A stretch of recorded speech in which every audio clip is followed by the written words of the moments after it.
Hi, welcome to Get Known Be Seen WebTV. I'm Trish Springsteen, your host, and it's my absolute delight to have with us for this particular session our honoured guest, Carolyn King. Welcome, Carolyn.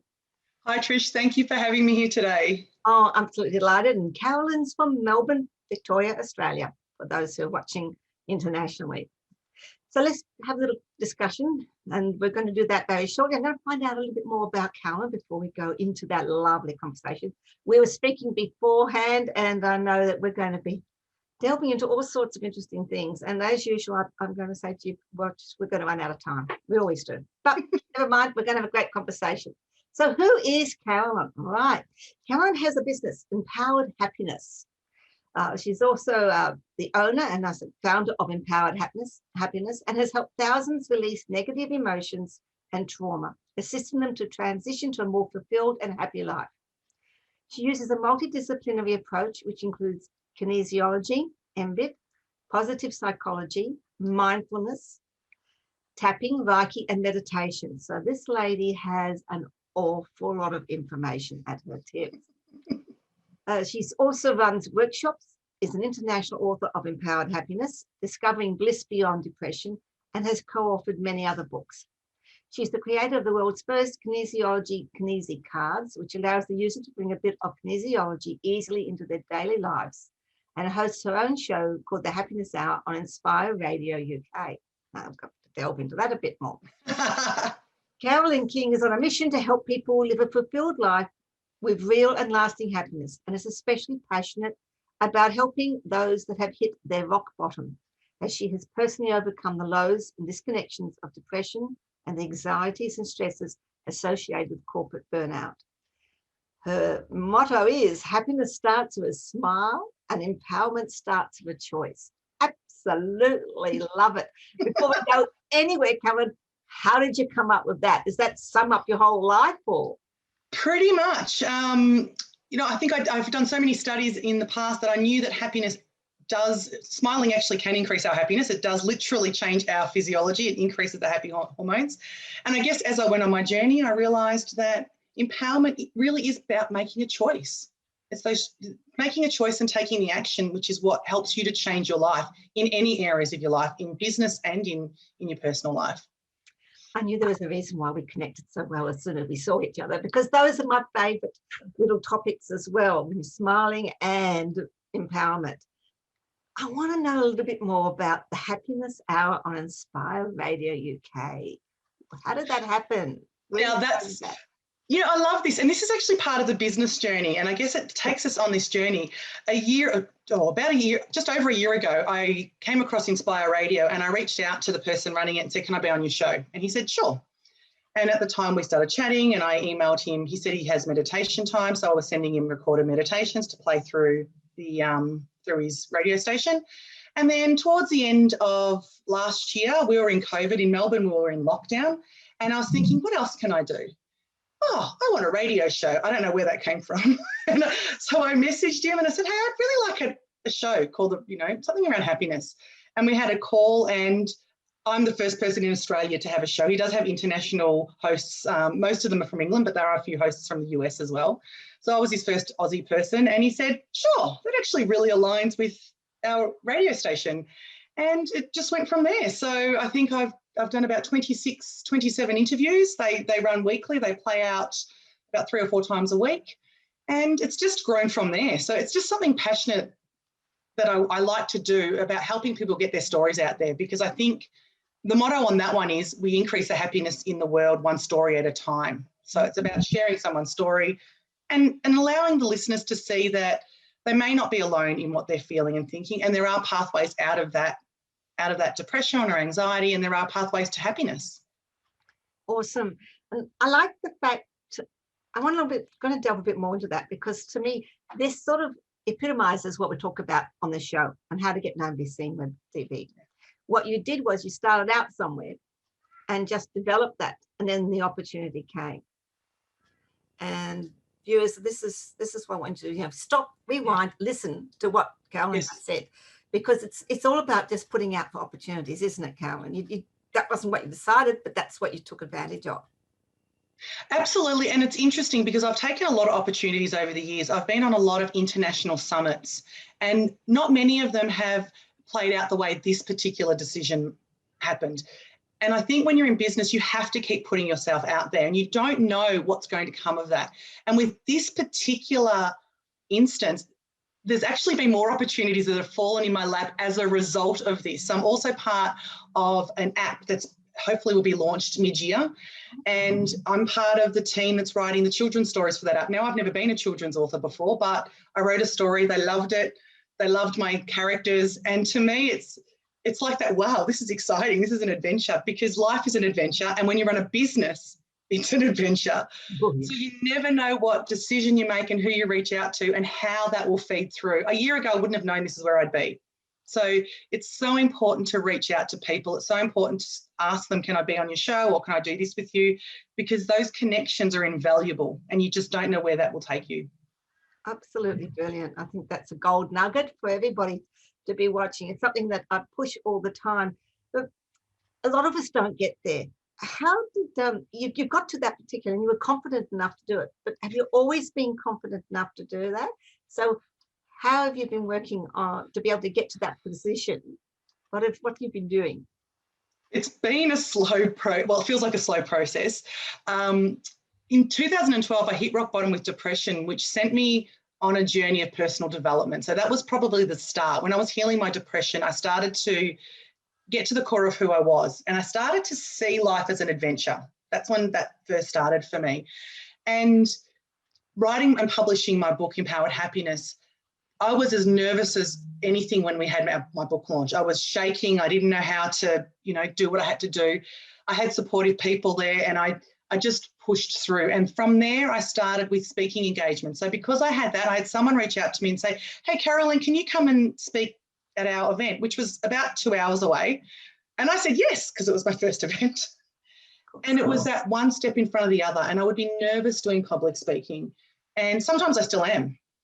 But it's literally doing the little things and trying. So if you're really nervous, reach out and speak at your local networking events. Find one that you feel comfortable with. And then with the international summits, I just sort of did them and pushed through the fear.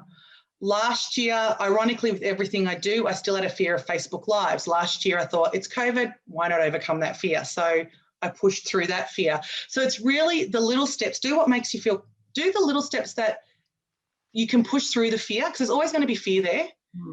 Think of where the fear is the least and you can do it, and build on that till you feel comfortable, and then just stretch out and push yourself a little bit more. And, reaching out to someone is actually quite easy when you don't have to call them. Sending them an email or a message is really easy. If they don't get back to you, what have you lost? Nothing. And that's what I've learned. I've learned to just reach out to people and not be attached to whether they come back to me or not, because if they don't, that's okay. It's just obviously not where I'm meant to be at this point, and that's okay. Awesome. I love it. I love it. There's another gold nugget. Stop, rewind, listen. This is what I speak with when I work with my mentoring clients, the same sort of thing. I talk about, and people who follow me know, I talk about 60 seconds of insane courage. That's all it needs. It's like 20 seconds to say, forget it to the negative voices, 20 seconds to replace it with a positive voice and take a deep breath, and then 20 seconds to go, okay, I'm doing it. Hit that button, stand up and speak. It's just pushing through that. And absolutely. And you're always going to be nervous speaking. I'm a speaker coach. That's what I teach people. And it is, and I've been speaking for 25 years plus. I still get nervous, Carolyn. So that's all right. We need to use that energy for what we're doing. Absolutely. I like the Kinesiology Kinesi cards. So, because to me, that's pushing your business out and finding another way to make it easy for your clients to find you, looking outside the box, which is what we're all about. Do you want to just share a bit, how did that come about? Well, they came about, these are the cards here. So it's a bit glary, I know you can't really see it, but the cards all, no, it's not going to work. The cards have a little picture and they have questions, but it came about, look, the idea probably came to me about 3 years ago. And I'd been sitting on it. I didn't have the confidence to put it out there. I thought, how do I do this? It wasn't just the confidence, it was, how do I logistically do this? And I started playing around with a Word document, just thinking, how do I want them to look? I want a picture, and then I want them to ask questions, and started playing around with it. Made some mock cards. And then a year ago, I was on another show and I mentioned them. And the lady's gone, oh my God, I love them. And I came off the call thinking, uh-oh, I've now announced it. I better get my butt into gear and do this, because I've announced this now and I don't want anyone else to pinch my idea. I need to do it. So I had a girlfriend who had also created cards, and I was talking to her about how she did it. In the end, we didn't do it that way. She's created her cards. I just did them in Canva, found a local printer, and it was literally that easy in the end. It was just doing them. But once I announced it, that's what put the firecracker up my butt, so to speak, to actually get them done. And on a positive note, I just sent 6 decks to Canada, so they're officially international just this week. Yes, so they're on the other. They're going to the other side of the world right now. Oh, absolutely. Yeah. And out of that is like, you don't have to be perfect. Things do not have to be perfect for you to go. I had a mentor once, and I use her words quite a lot: imperfect action, and that's what we just saw. And also love the accountability. If you're procrastinating, just say, I've got it, and then, oh my gosh, you better do it. I remember working that whole weekend for those 2 weeks straight where I was just working flat out on getting these cards done. Oh, awesome. And that gives you another avenue for people to find you. Absolutely. And I think that's the key when you want to be found. It's having different places that people can find you. I'm also a meditation teacher and Insight Timer. So an Insight Timer's is a free app. Many people have heard of that. And I put my meditations on there. And, you know, that's like, I guess, a different place, a platform people don't always think about. So it's putting yourself out there in different markets and getting yourself in front of different people that can really help, you know, lift your exposure. Brilliant. I love it. I absolutely love it. That's what I'm all about. My 2 favorite words: repurpose, leverage, get out there and be seen. Okay, so what has been your biggest challenge up to now with your business and getting there and being seen? And it would probably be confidence, in all honesty. It's building that confidence over time. I was a really shy child. My kids don't believe me, but I socially, I did not feel like I ever fit in school. So I really didn't like school from a social aspect. Even now, going to a networking event scares me. I'm not very good walking into a room where I don't know people. So it's that courage to be seen and put myself out there. But I've learned, as I said before, I've learned to do the things I'm a little bit more comfortable with so that I can then build towards the things I'm not so comfortable with. And what happens over time is you see them as a challenge. Then you go, right, I've overcome a fear over here.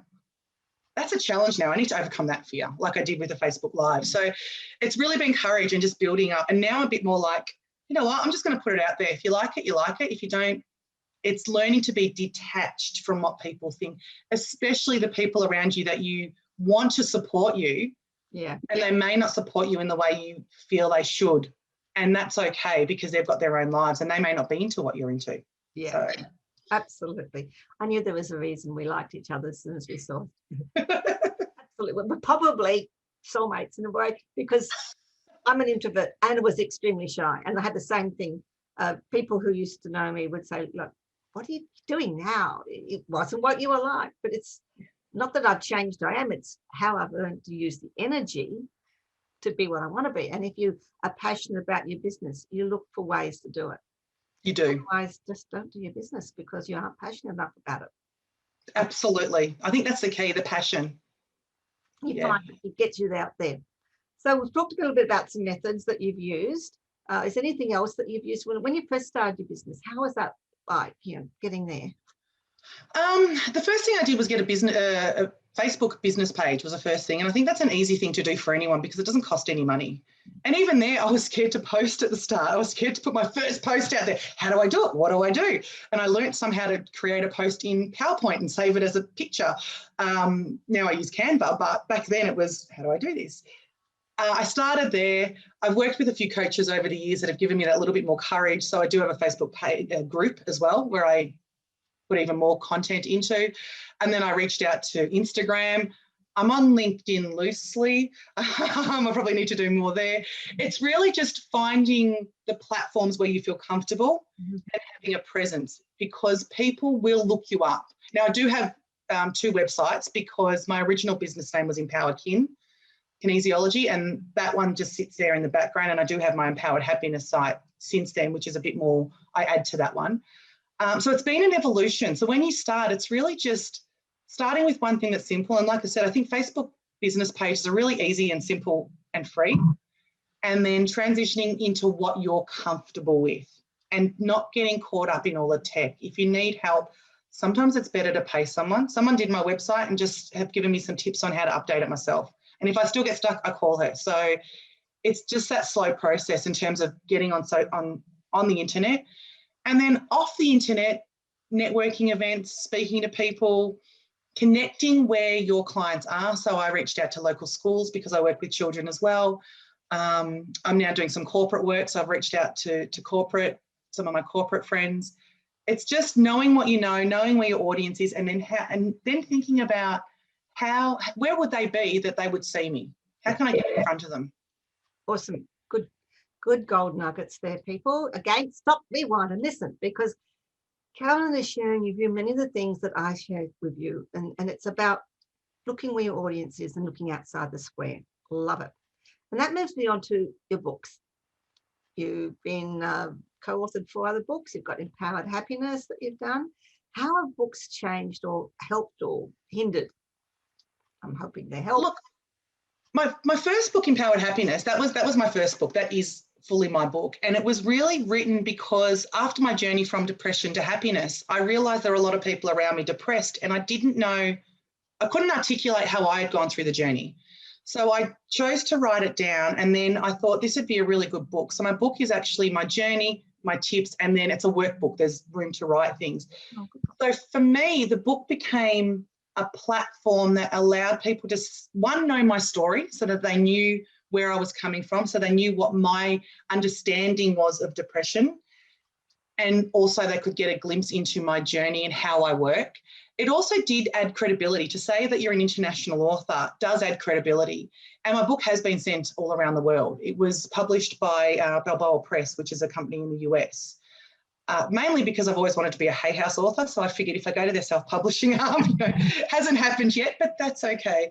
And it was that confidence of putting that out there, putting out my story. So it's increased, I guess, the credibility of what I do. With the other 4 books, they all sort of fell in my lap. 1,000 Ripples will be my 5th co-author, and there is a 6th in making at the moment, which I can't really talk about. It's a bit of a secret project, but I just love writing. And of course, I'm writing children's stories for the app. So for me, writing's just become a passion of mine, and it's a way to help people. So it not only lifts my credibility, but it allows people to get to know me before they come and see me, to see if they feel like they resonate with me. Awesome. And so what methods have you used to get your book? So you've got a print book. Is it up on Amazon? Yes. So all my books are on Amazon. They're all available on my website as well. The Empowered Happiness, the way the deal was, it is actually on a few various sites that you can get print, or you could get the ebook. So there's a few ways that people can access that. I had my own book launch here in Melbourne when I launched. I think I had about 50 people there. It was a very rainy day. The rain was pouring down that day, I remember. And then it's just every time you go to a speaking engagement, having your book. So if you have a table, just sticking your book, you fold it, you just sort of stick it somewhere so people can see it, and having a few copies to sell. If you've written more than one book or co-authored, stick them out there. Everywhere you go, show your book, let people know that you're an author, that you've done this. And yeah, and it's available. And then every now and then I'll mention it on my business pages. I sometimes run specials for people to, get a cheaper copy, just because I want people to be able to access it, because it was written to help people. So it's just wherever I go. I haven't actually done any paid advertising yet, which is interesting. It's just a path I haven't gone down yet. Not to say I never will. It's just not something I've done yet, and I haven't needed it, to be honest. It's interesting. For those who do step outside, because it's amazing how many authors write this beautiful book, and then they just like, oh, I think in my book, I'm not going to tell anybody about it. I'm like, Yes. come on. I mean, I have a book marketing club with my people in there meet every week, all about how to repurpose, leverage your book and get it out there. It's like tearing it out of someone's hands sometimes. You think it's gold, and I think, why did you write the book in the first place? But it's amazing how many people forget to use it and take it everywhere and speak about it. It's yeah, and look, I've probably been guilty of forgetting to repurpose some of the content in there, to be honest. I do take it everywhere, but I do sometimes forget. It is my book, so it's not plagiarism if I use my own stuff. And I had to get my head around that it's my book. I can copy it word for word if I want. I wrote this stuff. Absolutely. But it is funny because I thought it was plagiarism. It's not plagiarism. It's me. It's my stuff. So it is funny. It is a funny place to be. And you do need those reminders to say, hey, pull it apart. Share this chapter, and yeah, it's all your stuff. Oh, it's amazing. I remember speaking at a workshop. I was talking about repurposing, leveraging, and getting things. And someone said, I haven't got time to redo all that content. And I looked at it and I said, I happen to know you have a 30,000 word book there. Do you know if you just took 2 sentences out of that book and posted it, you've got 365 days plus of Facebook posts without redoing it? And you should have seen the expression on her face, because she thought, oh my gosh, I do. Yeah, it's easy to forget. It is. It's easy to forget. We get wrapped up in what we're doing and how we're going to find it. Okay. With your books there, you've just gone the direction of a publisher? You haven't self-published, or Oh, they're all self-published. No, they're all self-published. They are. Yeah. Awesome. All different that was Balboa, and then the 4 co-authors are published. 3, yeah, they're all different self-published books. So the last one was out of France, which was really cool. That was a cool collaboration. But yeah, they're all self-published books. Awesome. And I like. I was just going to pick up on, you haven't done any paid advertising. It's interesting because I don't know many authors who actually do paid advertising. If you repurpose it properly, yes, you don't need to. That's right. I think, and that's the thing. People will buy your book if you repurpose. That's right. You repurpose it properly, without sounding like you're selling it all the time. People are going to go, I want that book because there's something in that, and I really resonated with that, or I liked that, or whatever it is. And I agree. It's just reminding people that you do it. Not everyone knows what you do. Yeah. And not everyone sees all your posts. You could even repurpose the same post multiple times because people don't remember what they saw 6 months ago, let alone they may not have even seen it that day. So it's just that consistency and reminding people that you have this wonderful tool, this wonderful product. It's leveraging. Awesome. We could actually speak for hours. We could. It's interesting how you have found writing. Writing was not always something you wanted to do, was it? Was it on your radar? Look, it's funny. When I think back now, and my mum also remembers my primary school teacher saying I was a really good author. I'd written a story. And I remember in high school, I wrote a story and they loved it so much they put me in advanced English. But somehow I'd forgotten about that because I was really good at maths. So I ended up down the business path and as an accountant. So that's where I ended up for many years. And then I thought, I want to be a writer, but I don't know what that means. So it did come to me probably in my late 20s. I thought, early 30s, I really want to be a writer, but I did nothing about it. I think I did a short course in creative writing about 18 years ago. And I wrote my parents, or my mum had to sneak out of a European country back in 1955. So I wrote her story out as a sort of historical fiction as an example of what I could write. And I did start to love to write, but I never did anything about it until I wrote that first book. So that's when I really got into it. But no, not my whole life. Yeah, it's funny when you look back and you think, oh, actually, there was indications there, but I just didn't act on them. Sometimes the time has got to be right and we just let it sit in the background and suddenly it is that time. Yeah. I just want to go back a little bit, corporate burnout. That was why you started your business, or was that the impetus or the seed, or? No, that was when I finally quit so I have been in my business for almost 11 years. I've been running it part-time for 7-ish of those years while I was working in corporate. I was an office manager accountant in an international manufacturing company. And after 17 years of being there, I I remember walking out on the Monday exhausted, and the Tuesday I went to drive to work, and my body literally sat at the roundabout and it's going, "You're not going to work today." Wow. And I burst into tears and went home. And that was when I quit my corporate job. It's just over 3.5 years ago, to fully throw myself into my business. So I'd been running my business about 7 years part-time before I committed full-time to it. So now I've been in here full-time. And I think that's part of what we briefly touched on a little bit earlier about doing what you love. Yes. It's, if you don't love what you're doing, then it's no good staying there, even, you know, because your body's going to just tell you to get out. And I was very honored to be able to go attend a function with Ita Buttrose speaking. And something she said is resonating with what you've just said. She said she's always done what she loves. And she said in a couple of times where she's been in a workplace or something and she stopped and thought, "I don't really like what I'm doing," she's quit. Because she said if you're not liking what you're doing, if it's not resonating, it's not working. You should have the courage to quit and don't like what you're doing, which is what you discovered. Yes, it is scary at the time. And the thing is, I loved my corporate job for a number of the years. I loved accounting. I loved everything it entailed. But then I found kinesiology and this divide happened. And I loved my kinesiology more than the accounting, till it got to a point where helping people was my passion and going to work was literally killing me. And so it's okay to know that it changes too, just because you love it today. Yeah. And I know my business will evolve. I don't know where I'll be in 5 years' time, and it's really exciting to see where it'll go.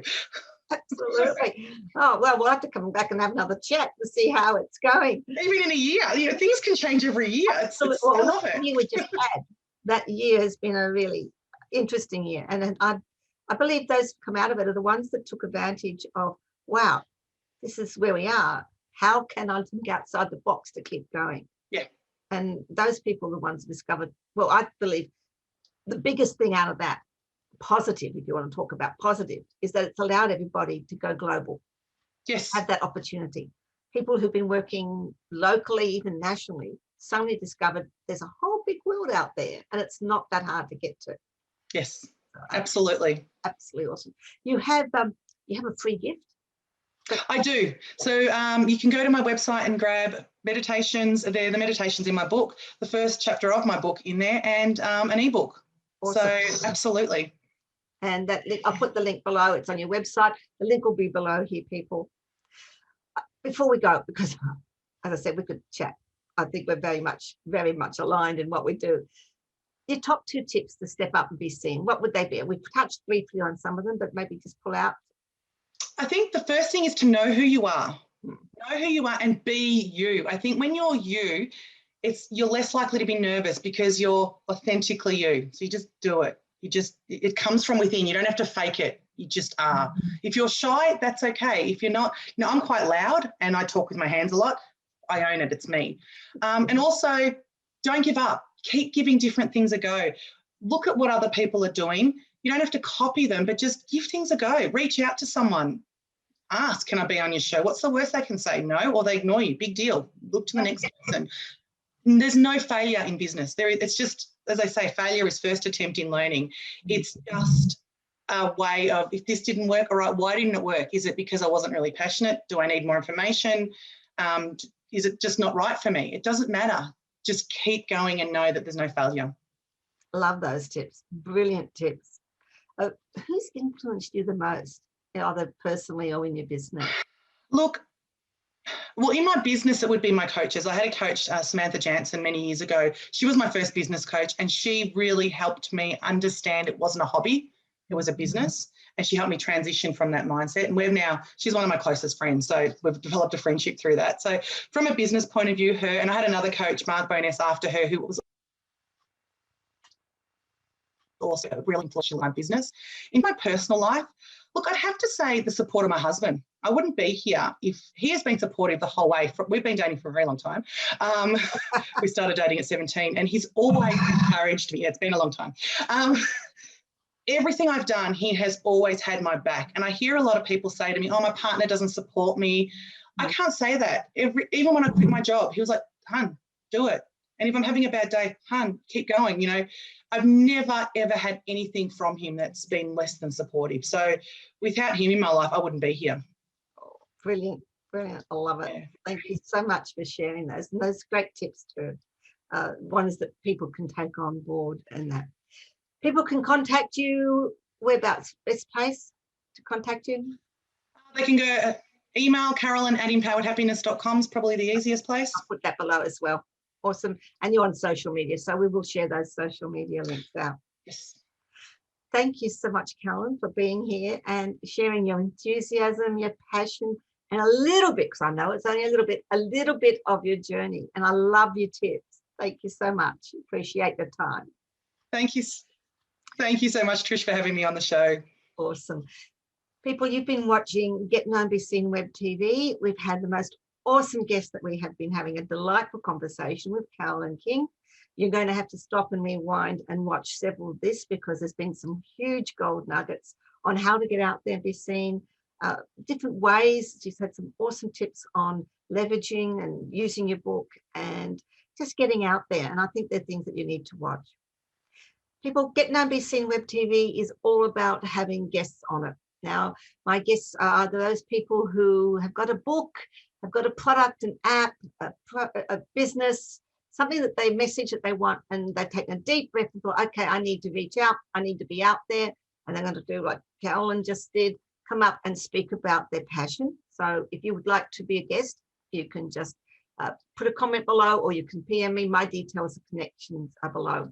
It's also a place where I have guests on who are experts in their field on how to get known, be seen, and they come on and share tips, strategies and techniques on getting out there. So if you're an expert who would like to share your views on that, again, you can contact me, my contact's below, or you can just comment or PM me on Facebook. You can get hold of me anywhere. I'm Trish Springsteen. I'm Australia's leading expert in empowering introverts. I'm a creative business consultant, multi-international award-winning mentor. I'm an international award-winning author of 17 books. I've got another one coming out, so you'll hear about it soon. But most specifically, I absolutely am delighted to be here as your host of Get Known, Be Seen Web TV. I actually get so much out of this because I have so many people who come on, and I learn so much from them. And being able to have this spot to be able to share that really brings me a lot of joy. So there is a button below here which says subscribe. Now, if you want to make sure that you always find out about each new guest, people like Carolyn that we just had, you hit that subscribe button and you will be notified every time that a new episode goes up. So until next time, be you. Just like Carolyn says, be you, be authentic, but have that courage to step up, get known, be seen. See you next time. Bye.